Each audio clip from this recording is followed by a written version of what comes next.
शास्त्राम जी दाता रहबर कुल मालिक ने एक ऐसा दर बना दिया है, यहां से सिर्फ आप अगले जहान का नहीं, इस जहान का भी काज सवार सकते हैं।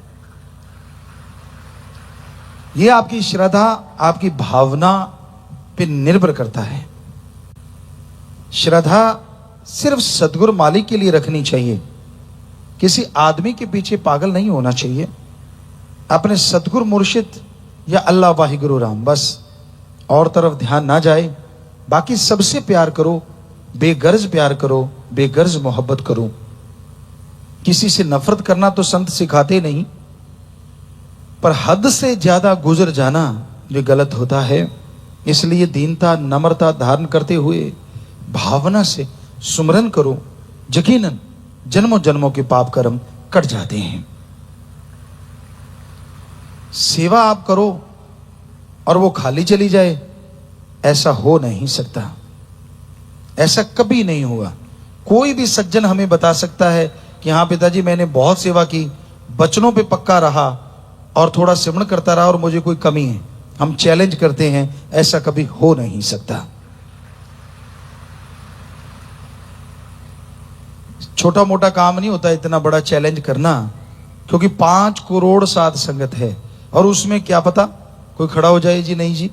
पर क्योंकि शाह सतनाम शाह मस्तान जी दाता पे 100 कहने को 100 ही होता है और 1,00,000% कहो तो हमें 1,00,000% यकीन है कि ऐसा हो ही नहीं सकता।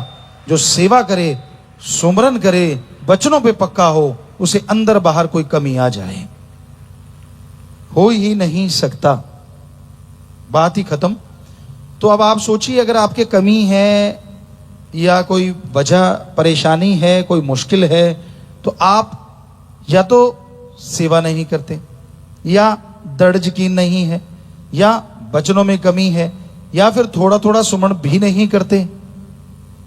और इसके अलावा निंदा, चुगली, वो चुगली नहीं, अल्लाह वाहिगुरु राम की निंदा करना, वो सबसे बड़ी निंदा मानी जाती है। वैसे तो हर निंदा बुरी है, या उसमें से कभी आप शामिल हो गए हो, तो इन वजहों से आपकी कमियां हैं। आप अपने आप को कैलकुलेट करो।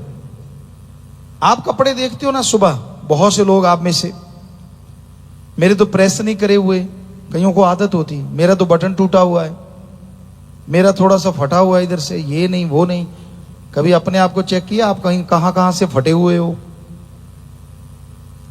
सुई धागे से पेबंद लगा लोगे, सुई धागे से बटन लगवा लोगे, कुर्ता सही है, शर्ट सही है, सब कुछ ठीक है, लेकिन जो खुद फटे हुए हो वो कैसे सियोगे? कभी विचार किया करो, वरना आपको कमी आने का मतलब ही नहीं है, सवाल ही पैदा ही नहीं होता। सच्चे सौदे के मुरीद को कोई कमी आ जाए, हो ही नहीं सकता।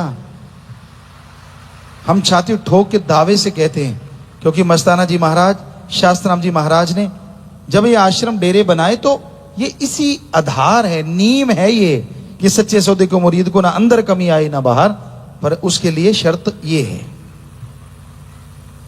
तो आप उसमें शामिल हो चुके हो, आपने नाम ले लिया, गुरुमंत्र ले लिया, फिर भी आप में वो चीज कमी आ रही है, तो आप सोचो जो जो आपने कमियां हैं उनको दूर करते जाओ, सेवा करो, सुमरन करो और दृढ़ यकीन रखो, यकीनन वो कमियां भी एक दिन जरूर दूर हो जाएंगी, जरूर आप उनसे बच जाएंगे। गुरु पीर फकीर कभी किसी को बुरा कहते ही नहीं। आदमी का मन बुरा होता है, आदमी अपने बनाए प्रपंच में खुद ही फंस जाता है और मन फिर ऐसी मोहर लगा देता है कि वो सतगुरु के दर्श नहीं करने देता या सत्संग में आने नहीं देता। कई लोगों के साथ ऐसा भी हो जाता है, क्योंकि उनके मन ने ऐसा एक चक्रवात, पंजाबी जी कहते बरोड़ा, उसके चारों तरफ कस देता है कि वो सोचता है नहीं मुझे ही पता है रूहानियत का, पीर फकीर तो कुछ जानता ही नहीं। वो अपने तंग दायरे में अपने आप को कैद कर लेता है, जिसकी वजह से वो सत्संग से, अल्लाह वाहिगुरु सतगुरु मौला राम से दूर हो जाता है। तो किसी की सुना ना करो। इसका मतलब ये नहीं है कि बिल्कुल ही ना सुनो, निंदा ना सुनो, बुराइयां कोई गा रहा है वो ना सुनो, हो सके तो गालियां दो भी ना और सुनो भी ना। तो ये कहते कि ना सुनो इन चीजों को। सुन लिया, मान लीजिए कहीं निंदा सुनी गई, किसी ने गालियां दे दी वो सुनी गई, कोई गलत बोल रहा था वो सुना गया, तो 5 मिनट सुमन कर लो पानी पी के, उसी समय हिसाब किताब बराबर। जो सुना है उसका फल आपको नहीं मिलेगा, बोलने वाला जाने करने वाला जाने, पर आप बच जाओगे। बताओ इससे आसान तरीका हो सकता है? 5 मिनट, सिर्फ 5 मिनट। तो बड़ा ही आसान है इस घोर कलयुग में परमानंद की प्राप्ति करना। वचनों को मानना होगा, सुमन करना होगा, वचनों पे चलना होगा। मन मते करोगे भाई तो लेने के देने तो फिर पड़ेंगे ही। और जब लेने के देने पड़ते हैं तब सतगुरु भी याद आता है, भगवान भी याद आता है। कई तो याद करते हैं कि मालिक ये क्या हो गया, कई फिर दोष देना ही शुरू कर देते हैं, तेरे होते मुझे ये हुआ। अरे जिसका तू बना हुआ है उसके जब वचन नहीं मानता तो फिर वो क्या करे? ठीक है, सतगुर के वचनों पे पक्के करो रहो, फिर कुछ हो जाए मुर्शिदे कामिल होने ही नहीं देंगे, ये पक्का।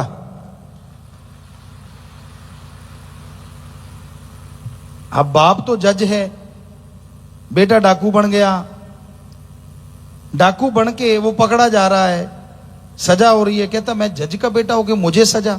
अब बेचारा जज क्या करे, तू तो बुरे कर्म करके खुद डाकू बन गया है, कर्म तो तेरे बुरे हैं, बाप क्या करे भाई? तो पीर फकीर क्या करे? वो तो दुआ कर सकता है, मालिक से प्रार्थना कर सकता है, पर कर्म तो आपने करने हैं। आप पशु थोड़ा ही ना है जो खूंटे पे बंधे हुए हो कि भाई मैं तो कोई कर्म करूंगा तो जो फकीर कहेगा वही करूंगा, ऐसा तो है नहीं। आप तो खुले चरते हैं, दुनिया में रहते हैं।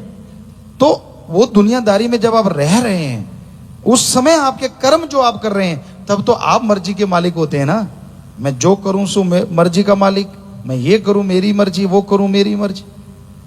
आप बात पे बात आ गई, आपको कई बार सुनाया भी करते हैं कि एक आदमी था, पुराने समय की बात थी, उसके पास घोड़ा था और उस जमाने में लोग घोड़ों पे अपने दाने वगैरह लेके जाया करते थे।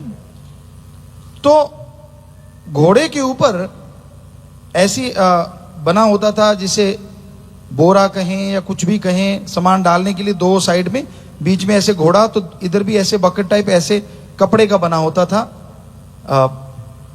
तो उसमें वो एक तरफ दाने डाल रहा था और एक तरफ रेता डाले जा रहा था। एक उधर तसला दाने का, इधर तसला रेते का, इधर तसला दाने का, इधर तसला रेते का। कोई दूर से खड़ा देख रहा था। उसने कहा यार ये क्या कर रहा है? कहते यार 2 मन दाने हैं तो मैं 2 मन दाने डालूंगा इधर, तो 2 मन रेता भी तो बराबर डालना पड़ेगा ना कि बराबर बैलेंस रहे, वरना ऐसे गिर जाएगा। वो समझदार था आदमी, कहते यार 2 मन है? कहता हाँ, तो 1 मन इधर डाल ले, 1 मन इधर डाल ले, घोड़े को 2 मन एक्स्ट्रा वजन नहीं उठाना पड़ेगा। क्या फर्क पड़ता है अगर तू ऐसे कर ले तो? कहता सुन, घोड़ा किसका? कहता भाई तेरा। चने किसके? कहता भाई तेरे। तो कहता फिर तेरे पेट में दर्द क्यों? मैं तो ऐसे ही डालूंगा। कई ऐसे अड़ियल टट्टू होते हैं, जितना मर्जी समझा लो, मैं तो ऐसे ही करूंगा। और जब पढ़ते हैं लठ, कहता गुरुजी मैं तो तेरा बंदा, भगवान मैं तो तेरा बंदा। अरे तेरी काली गऊ, पीली गऊ, नीली गऊ तो जब सांड बना हुआ था तब किसका था?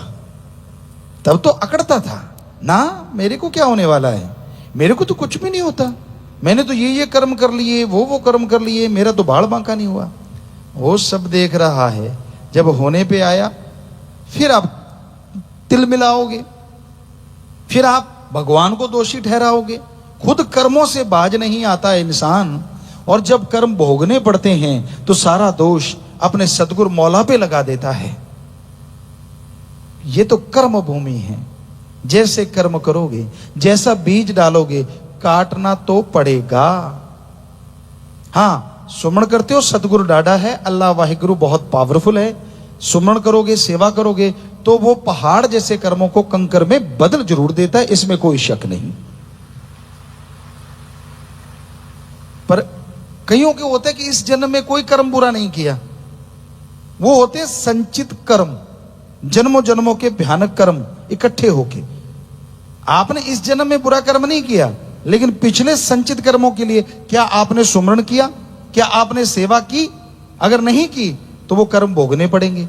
और अगर सेवा सिमरण सत्संग सुनते हो, अमल करते हो, तो यकीनन वो भी पहाड़ से कंकर में बदलते जाएंगे और कंकर की चुभन भी आपको महसूस नहीं होगी। तो इसलिए ये कर्मों की खेती है, यहां कर्म भूमि है, सबके लिए कर्म करने हैं, कर्म करते जाओ, फल की चिंता ना करो। इसका मतलब ये नहीं है कि बुरे कर्म करते जाओ, फल की चिंता ना करो। कहने का मतलब अच्छे कर्म करते जाओ, कर्म योगी बन के अच्छे कर्म करो, फिर फल की चिंता मत करो, क्योंकि 100% भगवान अच्छे कर्मों का फल अच्छा देंगे ही देंगे। पर बुरे कर्म करोगे तो फिर आपको पता ही है, जैसा कर्म वैसा फल वो भी आपको मिलेगा ही मिलेगा। किसी का इसी जन्म में भुगत जाता है, किसी का ऊपर जाके नरकों में। पर यह नहीं होता कि यहां एहसास ना हो। जैसे कर्म करते हो, आगे रास्ते में तो आना ही आना है। जितने मर्जी चालाक बन जाओ, जितने मर्जी टौर शौर पंजाबी में कहते हैं ना, लेप शेप कर लो, कर्मों का फल तो देना पड़ेगा, भोगना पड़ेगा। एक ही तरीका सेवा सुमरण सत्संग जो कर्म काट देती है। कई लोग कहते हैं यार रोज ही सत्संग में चल पड़ते हैं। कईयों को होता है सत्संग सुना है वही वचन आएंगे, वाह आप तो भगवान हो गए। क्योंकि भगवान को ही पता है वो फकीर को क्या कहलवाएगा, फकीर को खुद पता नहीं होता। माई को क्या पता कौन बोलेगा या क्या बोलेगा। उसी तरह वो तो मालिक करवाने वाला है। तो जो भी आदमी सत्संग आता है, बना बनाया सिमरन लेके चला जाता है, उसके संचित कर्म कट जाते हैं, खुशियां मिलनी शुरू हो जाती हैं, यकीन बढ़ता है और मालिक के नजारे आने शुरू हो जाते हैं। तो इसलिए ओवर स्मार्ट मत बनिए, मत कीजिए बुरे कर्म, मत करो गलत कर्म, वो सब देख रहा है।